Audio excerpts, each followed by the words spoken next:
What's up, foodies? Being from Newfoundland, we have a very strong Irish influence on our culture, and there's a couple recipes that are very similar, like the raisin scones from Ireland. We have the raisin tea biscuit in Newfoundland, and they're pretty much the same thing, just a different name, and I'm going to show you how to make those today. So let's get into it.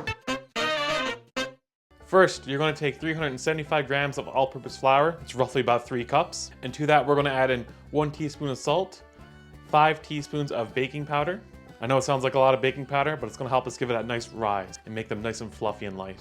Add in 100 grams of sugar, or roughly half a cup. Now we're going to mix that all together so all the ingredients incorporate evenly. Now we're going to cut some butter into our dry ingredients. The best way I find to do this is freeze your butter before you do this, and we're going to grate it directly into the flour. What we're trying to do is make sure butter gets throughout all the flour in little tiny pieces. That's going to keep it nice and fluffy and soft and give it some rise while it cooks. Take 115 grams of butter, throw it in the freezer for about 20-30 minutes. When that's ready, remove it, and then we're going to grate it directly into our flour. Always add in a little bit more butter just to be safe, so you don't have to grate your fingers off while you're doing this. Once all that's grated in, we're going to take our hands and mix that up so it's nice and thoroughly mixed throughout the flour. Once our butter has been added to our flour, take a cup of raisins, toss it into the flour, and make sure they get mixed through as well. Now place our bowl aside and let's get our wet ingredients ready. We're going to take 250 mils of milk, or roughly 1 cup. Then we're going to take 1 egg and crack that into the milk and mix it together. Make a little well in the center of our flour, and we're going to pour our milk in. Now when you pour your milk in, you want to hold back just a little bit. The reason we want to do this is all flours are different parts of the world, they absorb liquids differently, and you don't want to put too much liquid in. So you're going to put it in. If you find it's too dry, you can add the rest in later. And if not, just omit it and we use it to brush the top of the scones when they're done. Once we poured our milk in, we're going to take our spoon. We're going to start mixing them together until it starts to form a dough. So we're going to switch from our spoon to our hand. Using our hand, we're going to massage the flour and the liquids together, just enough so they come together.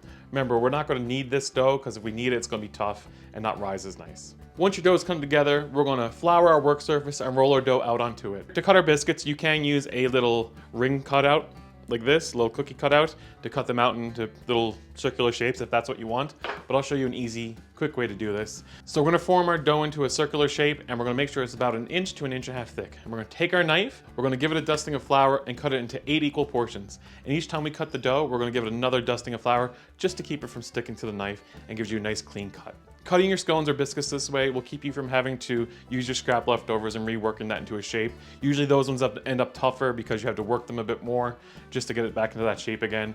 This way you have 8 equal portions. It works great this way. It's the way I do it all the time. Now once they're cut, we're going to take our scones and put them onto a lined baking sheet, and we're going to brush them with an egg wash. A little bit of egg, a little bit of milk. Just brush the tops over. If you have some leftover milk and eggs from your mixture that you didn't need, use that as well. That works great. Then we're going to sprinkle with some sugar on top. Going to help them brown nicely and give a nice little crispy top. Pop these bad boys into a 400-degree oven for 15 to 20 minutes until they're golden brown. Cooking these at 400 degrees is going to help give them a nice little rise in the oven and give them a nice golden color on the outside. Now once they're done, pull them out. You can place them onto a cooling rack. Usually in my house, once these guys are done, they don't last more than 10 minutes. We break them open, slather them in some Irish butter. Make sure you have these delicious scones with a cup of tea and not a cup of coffee. Happy St. Patty's Day, everyone. Give these scones a try. If you liked the video, give us a thumbs up, a subscribe down below, and until next time, foodie out.